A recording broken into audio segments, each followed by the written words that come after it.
What is going on, everybody, and welcome back once again. My name is Jordan, also known as JMonster. I want to thank you guys for joining me for another replay battle. Now, today I've got a 1 versus 1 Lindon versus Mordor, and the purpose of this is to show off some of the new additions to the Lindon roster, which are actually amazing. So, without any further ado, let's get into the army comps, then we can jump into the replay itself. I hope you guys enjoy it.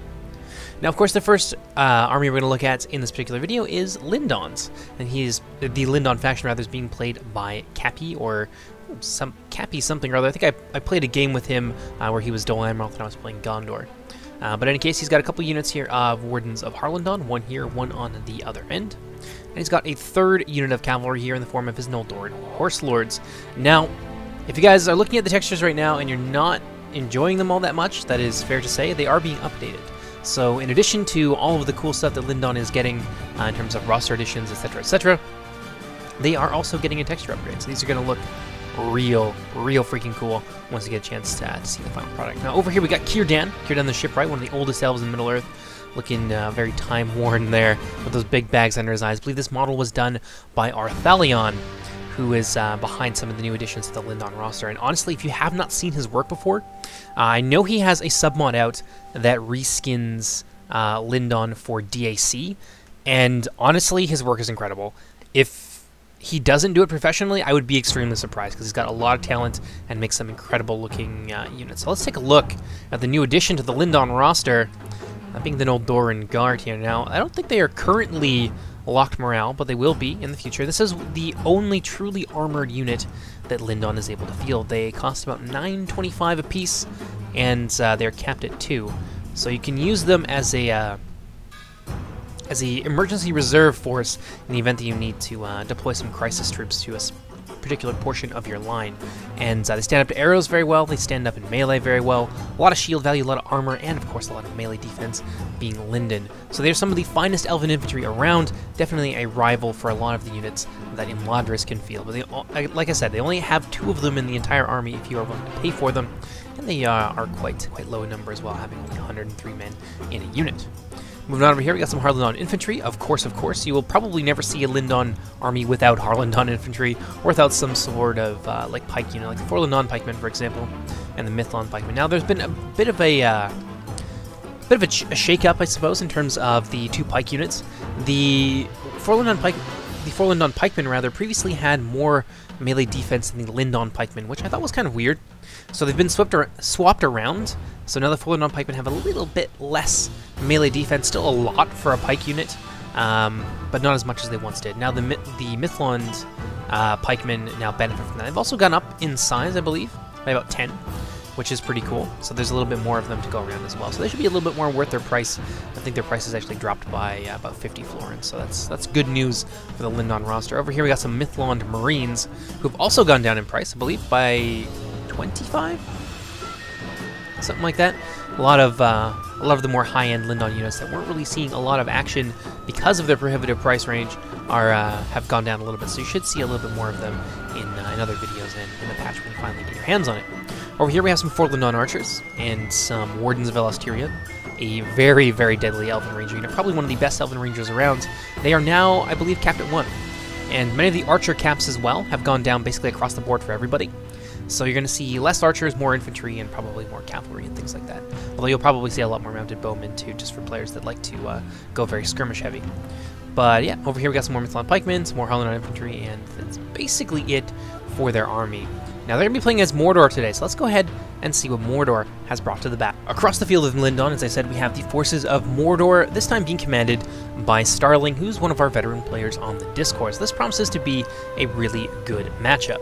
But Starling has brought 1 unit of Temple Inquisitors who are very good at the mounted Temple Inquisitors, I should say. They don't have HP like their dismounted counterparts do, and they are expensive and capped at 1 now instead of 2, but they have a lot of armor and are very resistant to arrows. And because they are high-tier cavalry, they also have a really strong bonus, high-tier melee cavalry, I should say. They also have a really strong bonus against other cavalry units. So this is going to be an important linchpin, I think, in a lot of Mordor builds. If you find yourself facing opponents that have really strong cavalry, the Temple Inquisitors can punch well above their 1,000 florin price tag. So yeah, definitely watch out for them. Over here we got some Orc Fodder, one of the really cheap units from Mordor. I think the first unit of Orc Fodder is free. The second one costs 100 florins and so on and so forth. So you can bring quite a lot of them if you need to fill out your ranks and you only have a little bit of money left.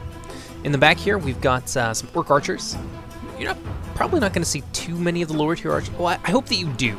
I hope they see more of the lower tier archers, but I found that players tend to gravitate towards the higher tier ones and then use the extra money to economize on their ground forces, like their infantry and their trolls, or even their cavalry. So yeah, it's interesting to see a unit of Orc Archers here, but only one of them. I believe he's also got some Shadow Guard, probably hiding around in here, but of course he's got a unit of Temple Guard, one of the 3 remaining AP, not missile units, but bow units in the game.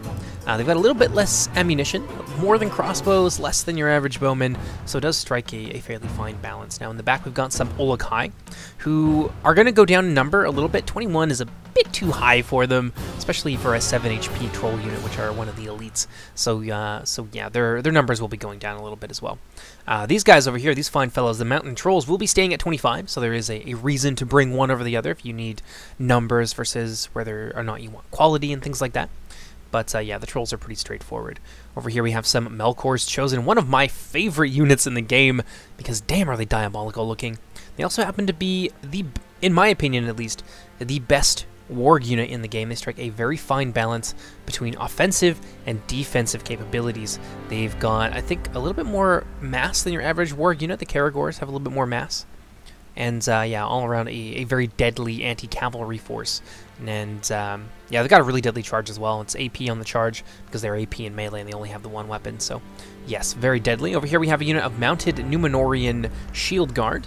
Now the dismounted variant has been lost from the Mordor roster, and these guys are now capped at 1 for both Mordor and Umbar, which is a necessary change. Honestly, Mordor forces could, in previous hotfixes, they could bring like half a force of Numenorians, and it was just too much. We want those to be elite units, so yeah, their numbers have been toned down a little bit, but their strength remains the same. Mounted Numenorian Shield Guard, very deadly Lancer Cavalry unit, one that will definitely pay for itself. Over here, got some more Orc Fodder and some Moranon Guard, very cheap spear units here. Another unit, actually no, this is Orc Javelins, one of the newer units in Age Reforged in patch 0.95. This gives Mordor a Javelin option, which is really cool. Very useful if you're finding yourself facing off against Harad or anything really that you can use javelins on, but Harad especially with those Momokill. And they're also spear units as well.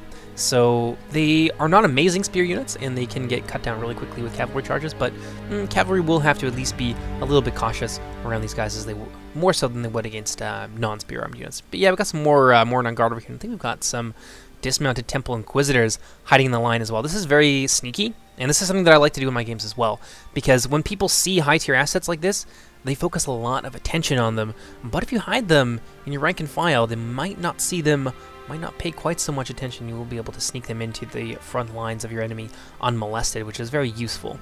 Let's take a look and see if he's got anything else on his front line. Maybe some Nazgul hanging out in there. No, I don't see any, so I think that's just about it for the Mordor forces. I don't think I mentioned he has 2 units of mountain trolls, but he does have those. A lot of trolls in this army. But yeah, without any further ado, let's get into the replay. Now, it looks like the onus is going to be on the Mordor player to begin to move forward. Now, he's kind of shifted his formation around here, and it has actually exposed the Temple Guard. And yeah, now they're going to be wide open and very clearly charging towards this front line. So it kind of blows the surprise, or the lid of his surprise, a little bit earlier, I think, than he wanted to. But yeah, they should still be able to make it in there. But you can see the Lindon now beginning to focus in on them, so maybe not. Dismounted Temple Inquisitors, rather, are very weak to this kind of thing. Now, let's take a look at what's happening over here. Let's slow things down a little bit, just so we don't miss anything. We've got some of those mounted Temple Inquisitors coming over here. We have some Noldoran Horse Lords moving forward. And now, ooh, that's going to be an interesting matchup. The Horse Lords are 2 HP, and they have a very strong bonus versus Cav, and they also have the little bit of range support here that the Wardens of Harlanon can lend to them. But against the Mounted Temple Inquisitors, they might take casualties quite disproportionate to the cost disparity between these 2 units. But honestly, I don't know why he's pulling them out here. If I was Cappy, I would have left my Noldoran Horse Lords in there and let them shred those Temple Inquisitors and just push that unit off the field. But of course, he does have the Wargs to worry about as well. So it might be that he's trying to save that very important anti-cavalry unit. The Noldoran Horse Lords do have a +7 bonus versus cavalry. Might be trying to save that for a little bit later in the battle to maybe face down the Wargs and things like that. Which is it's not the worst idea, honestly. Let's see here. rest of that Mordor line really just barreling down on the forces of Lindon.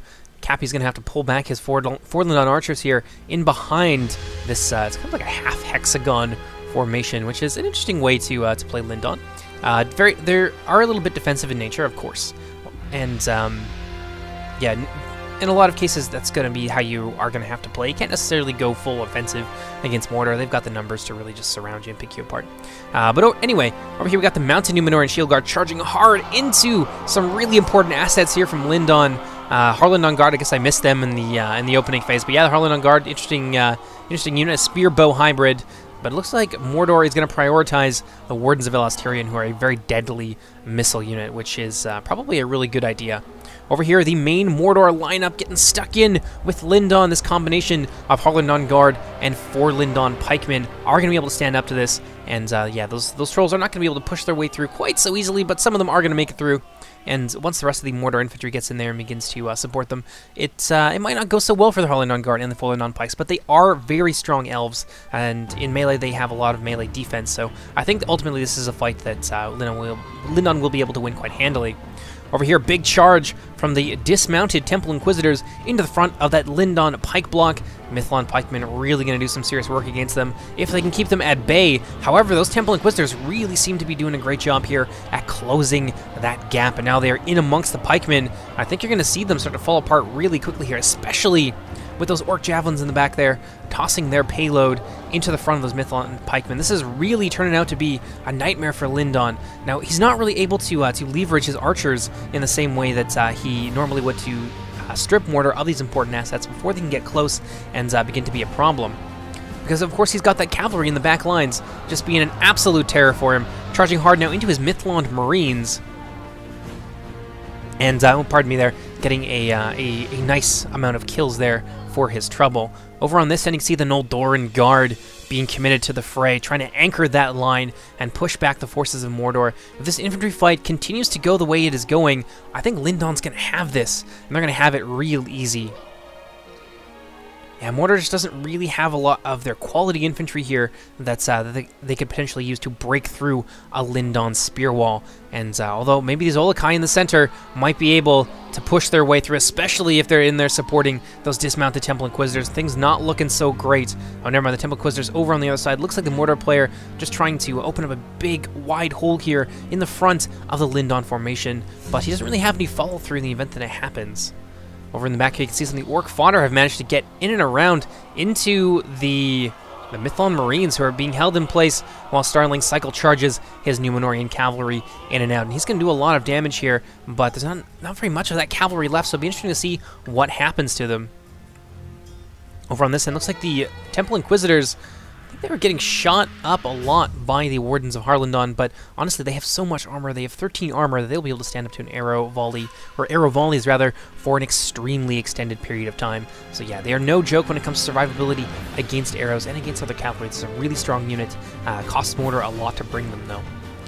Over on this end, looks like some of the Noldoran Guard took a big charge from the mounted Numenorean Shield Guard. I think some of them got quickly pushed down, or cut down, I should say. But over here, the Mordor Guard losing the heart to fight, and they're going to be able to flee in the face of this just massive concentration here of Lindon warriors. But we've got a lot of time left in this replay, so it would be interesting to see what Mordor can do to try and turn this around. Over here, Mordor Guard spears against Lindon pikemen. Really not going to go great for Mordor. Over in the center, it looks like a hammer and anvil here from the Temple Inquisitors into the rear of the Mithlon pikemen, who are suffering quite grievously at the hands of the Olokai. Elsewhere, it doesn't really look like things have gone terribly well for Mordor, though Mordor, of course, does still have some of their elite archer companies, the Numenorean Shadow Guard in the back here, and the Temple Guard, along with those Orc archers, have basically been free to do whatever they want to the lightly armored Lindon army pretty well unmolested. Most of the archers have been severely reduced or held up for an extremely long time by Starling's very aggressive use of his cavalry. Over here, Temple Inquisitors charging hard into the Mithlon Marines and into the Wardens of Elastirion. Gonna reap a bloody harvest amongst the ranks of the Lindon elites. Over on this end, mounted Númenórean shield guard charging their way into the Harlindon guard. I don't think that's going to go very well for them. Though, of course, look at this. Melkor's Chosen still in the fight. Still able to do a lot of damage in the Noldoran guard. That is a very nice target for these guys. And it looks like Starling is going to wheel them back out and in and around and in again. Wow, words are hard today. And straight on into those Noldoran guard. And they're going to flatten nearly 30 of them right there. Very, very deadly charge there from the Melkor's Chosen, but of course they are suffering quite grievously in return. A lot of the Lindon support units like the Mithlon Marines are able to launch their very deadly javelin payloads into these relatively unarmored. They still have quite a lot of armor, but against those AP javelin bonuses, it's not going to go quite so well for them. Melkor's Chosen now falling like flies. Some of the Mordor infantry, however, has rallied, and they're coming back to be a big problem for Mordor, although the Mordor general now being cut down by the Noldoran Horse Lords. Doesn't look like Mordor has too much of a chance in this battle, but they do still have some pretty decent missile units around. They could potentially cut their way through the Wardens of Harlindon very, very quickly. I think there's some Noldoran Horse Lords out here. Maybe I was wrong about that. Oh yeah, there they are. Charging in to the Númenórean Shadow Guard, who are keeping the attention of the elite Mordor bowmen engaged elsewhere. And those Noldoran Horse Lords are going to bug out of there as quickly as possible, having taken very, very little casualties. And now, since Lindon's archer force is freed up, they're going to be able to focus down on the Temple Guard. And the Temple Guard really need to just be free and unharassed in ideal circumstances in order to really do the damage that they need to, because there's not a lot of them in a unit.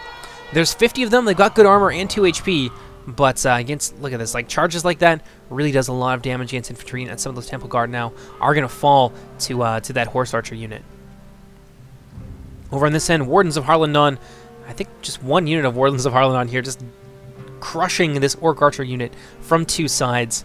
It looks like they are in defensive formation, so they might still be firing, but let's see what remains of Starling's infantry force. It's been a pretty bloody battle so far. Only 66%, or rather 44% of the Lindon force is still remaining.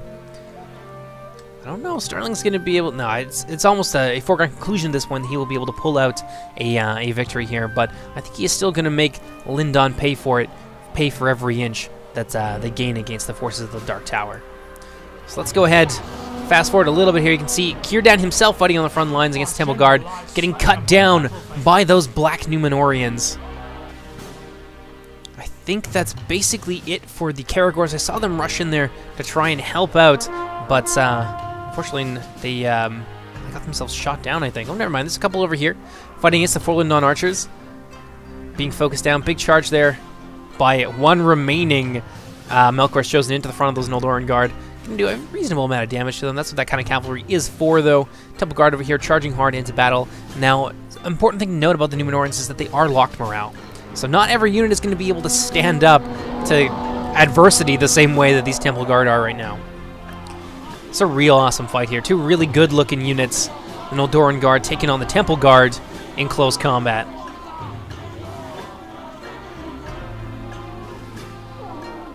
Damn. Yeah, it was a pretty tough battle for Mordor. They didn't really have a whole lot of killing power in their infantry lineup, and they just weren't able to leverage their cavalry, I think, in the way that they wanted to. So ultimately, Lindon is going to come out on top in this battle, but I'm sure Mordor will be back again to fight another day. They always are. Alright, let's go ahead and let's fast forward here right down to the end.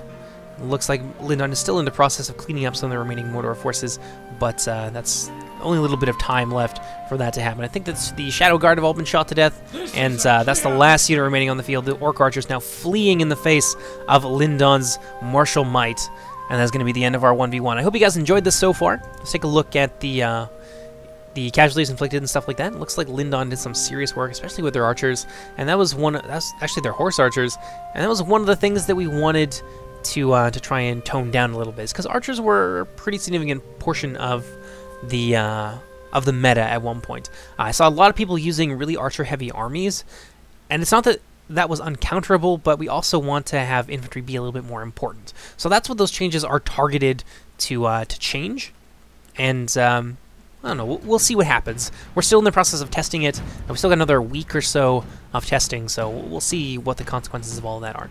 But coming up next is going to be a lot of 30 Age coming out today.